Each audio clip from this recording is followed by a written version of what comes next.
మనకు టోటల్ ఏదైనా వస్తే స్పాట్ రైస్ కాస్ట్ కూడా టోటల్ మేము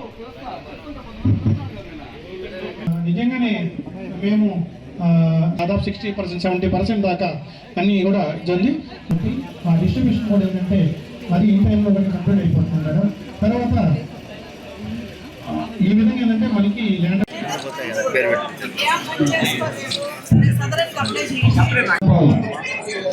మీ అర్జీలో ప్రతి ఒక్కరు కూడా ఆధార్ నెంబరు అదేవిధంగా ఫోన్ నెంబర్ వేసుకొని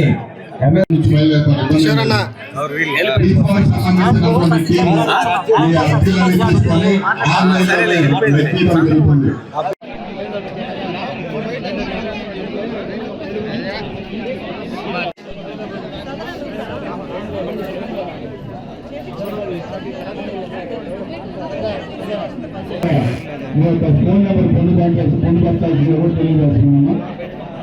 ఉంటేనే మీ యొక్క రిజిస్టర్ అవుతుంది. మరి రిజిస్టర్ అయినప్పుడు మీకు రిప్లై వస్తాయి. దయచేసి మీ యొక్క ఆధార్ నెంబరు ఫోన్ నెంబరు దాంట్లో నమోదు ఇన్ఛార్జి మీ యొక్క ఆధార్ నెంబరు మీ యొక్క ఫోన్ నెంబరు ఖచ్చితంగా దాంట్లో పొందుపరచాల్సిందిగా కోరుకుంటున్నాను.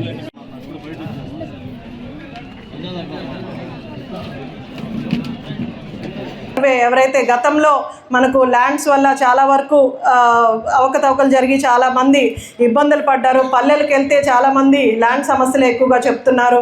దానికి రీసర్వే జరిగి మొత్తం నియోజకవర్గం మొత్తం కూడా మనకు పట్టాలు కూడా ఏ నాయకుడి ఫోటో పట్టా మీద లేకుండా, పట్టా బుక్స్ మీద లేకుండా గవర్నమెంట్ సీల్తోనే పట్టా బుక్కులు అన్నీ కూడా అందజేస్తున్నారు పేదవాళ్ళకి.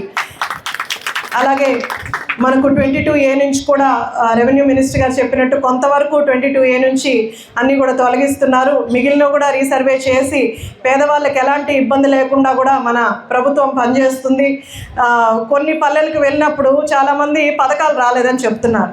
అది ఎందుకు జరిగిందంటే గతంలో వాళ్ళకు ఒకవేళ 1 ఎకరా పొలం ఉంటే దాన్ని 20 ఎకరాల పొలం అన్నో లేదా 10 ఎకరాల పొలం అన్నో ఇలా ఇచ్చేసి అంటే అలా జరిగిపోయింది. ఆన్లైన్లో కూడా అలా ఎక్కిచ్చేసి చాలామంది ఈరోజు పేదవాళ్ళు అంటే 1 ఎకరా పొలం పెట్టుకొని కూడా వాళ్ళకి పథకాలు రావట్లేదు.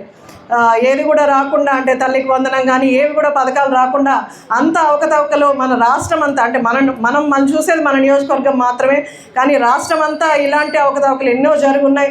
అవన్నీ కూడా సర్వే చేయించి ఖచ్చితంగా పేదవాళ్ళకి అసలు పథకాలు ఇచ్చేదే మన చంద్రబాబు నాయుడు గారు. పేదవాళ్ళని పైకి తీసుకురావాలి, వాళ్ళకి సహాయం చేయాలి, ఆర్థికంగా వాళ్ళని సహాయపడాలనే మనకి ఈ పథకాలు తీసుకొచ్చారు. ఆ పథకాలు ఈరోజు పేదవాడికి అందట్లేదంటే దానికి కారణం ఈ భూముల ఆక్రమణలు లేకపోతే ఈ అవకతవకలు జరగడం వల్ల ఇదంతా కూడా ఇష్యూ వస్తుంది. అవన్నీ కూడా సర్వే చేయిస్తాం. మీ అందరూ ఒకటి గుర్తుపెట్టుకోవాలి, రాష్ట్రం అంతా కూడా ముఖ్యంగా మన సూలూరుపేట నియోజకవర్గం తీసుకుంటే కూడా ఎన్నో ఆక్రమణలు కానీ లేదా అవకతవకలు జరిగి ఎంతోమంది ఇబ్బందులు పడుతున్నారు. ఒక సిస్టమ్ని పాడైన సిస్టమ్ని ఒక దారిలోకి తీసుకురావడానికి కొంత సమయం పడుతుంది. కాబట్టి ప్రజలందరూ కూడా కొంచెం ఓపికగా ఉంటే తప్పకుండా మనకున్న సమస్యలన్నీ కూడా ఒక్కొక్కటిగా పరిష్కారం చేసుకుంటూ మనం ముందుకు వెళ్తాం. అలాగే అభివృద్ధి పనులు కానీ లేదా సంక్షేమం కానీ ఏవైతే చంద్రబాబు నాయుడు గారు ప్రచారం అప్పుడు ఒక మేనిఫెస్టోని తయారు చేశారో అవన్నీ కూడా ఎన్ని ఆర్థిక ఇబ్బందులు ఉన్నా రాష్ట్రం మీద రాష్ట్ర ఆర్థికం ఎంత దెబ్బతిన్నా సరే ఈరోజు పేదవాళ్ళకి ఇచ్చిన మాట నేను నిలబెట్టుకోవాలని చంద్రబాబు నాయుడు గారు పథకాలన్నీ కూడా అమలు చేసుకుంటూ ఈరోజు ఉచిత బస్సు ప్రయాణం కావచ్చు, పెన్షన్లు కావచ్చు, ఏ రాష్ట్రంలో మనకు 4000 పెన్షన్ ముసలి ఉంటే మీకు తెలుస్తుంది.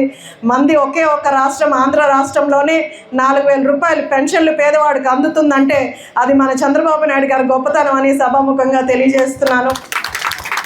ఏ రాష్ట్రం కూడా అటు మన తమిళనాడు కావచ్చు, ఇటు కర్ణాటక కావచ్చు, మన చుట్టుపక్కల ఉన్న రాష్ట్రాల్లో కూడా ఎక్కడ కూడా 4000 రూపాయల పెన్షన్ ఎవరికి అందజేయట్లేదు. అలాగే వికలాంగులకి మనం డబల్ చేసి గతంలో 3000 ఇస్తుంటే ఇప్పుడు దాన్ని డబల్ చేసి మనం 6000 పెన్షన్ ఇస్తున్నాం. అలా ప్రతి పేదవాడికి ఇప్పుడు కిడ్నీ సమస్య ఉన్నా లేదా బ్రెయిన్ స్ట్రోక్ వచ్చినా 10,000 వాళ్ళకి మనం ఆర్థిక సహాయం చేస్తున్నాం. అలాగే పూర్తిగా మంచంలో ఉన్న వాళ్ళకి 15,000 ఇస్తున్నాం. ఇలా ప్రతిదీ మనం పెంచుకుంటూ వచ్చి పేదవాళ్ళకి అండగా నిలబడుతూ మనకు చంద్రబాబు నాయుడు గారు ప్రచారంలో ప్రతి చోట చెప్పారు, పేదవాడి ఇంటికి నేను ఒక పెద్ద కొడుకులాగా మారి మీ అందరికీ అండగా ఉంటానని ఆ రోజు మాట ఇచ్చారు.